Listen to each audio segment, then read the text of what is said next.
What's up, people? YouTube, this is here bringing you guys another video to the channel, and I'm going to be breaking down the roadmap for Season 4 of Warzone and Vanguard in today's video.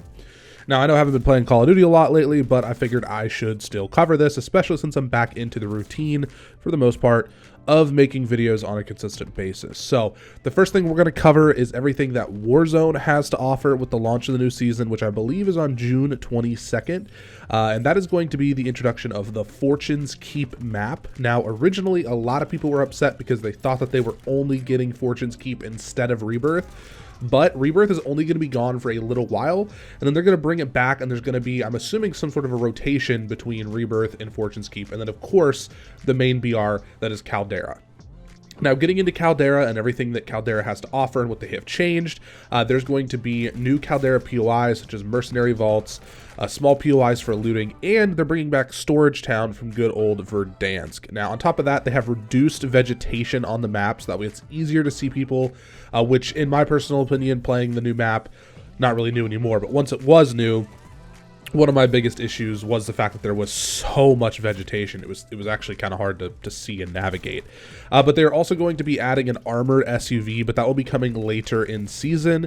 ATMs for plunder, an EMP grenade, which is pretty cool actually. And then there's going to be a new golden plunder mode. So that's everything that's going to be Warzone specific. I'm sure there's going to be some smaller stuff here and there as well. But that is everything for the most part. Now, Warzone and Vanguard shared is that they have some new operators, that being Butcher at launch, Captain Butcher, Callum Hendry in season, and then Akena Aloa in season. I don't know if I pronounced that last one right. I feel like I kind of butchered that. Then we're going to be getting some new weapons, of course.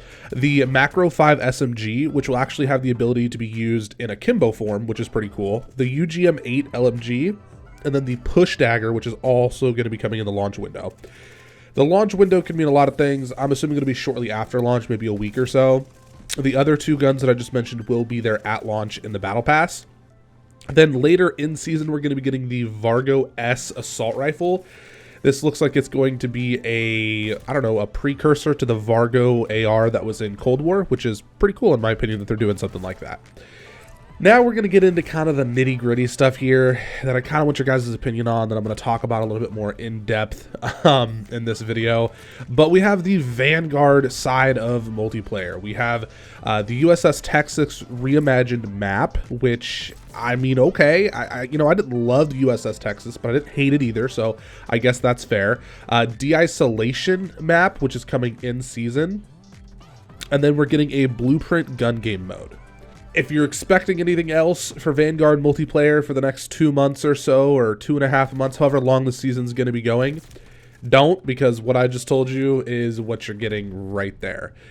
It might sound a little complainy considering, you do get those operators and weapons as well in season, but I just kind of feel like the ball has been dropped a little bit on the multiplayer side of things, and it's concerning. Now, one part of me likes to just think that this is because Vanguard's multiplayer is just a really unpopular Call of Duty. People just didn't want the World War II setting. People didn't want this game in particular the way that it is. And so maybe, Activision is just kind of like cutting their losses, and they're just kind of like, you know what, we're just going to put most of our focus on Warzone to make that as interesting as possible and keep as many players there and bring in as many players as possible until the launch of Modern Warfare 2. I hope that's the case, because it's really concerning seeing, the last couple of seasons where there's like no content for multiplayer, and then going into Modern Warfare 2, if this continues down the path that it is, that's a game that's supposed to be supported for 2 years. I don't want to see a situation where we're only getting one map at the launch of a season, and then, a month and a half in or whatever, we get another map. Like, I don't know.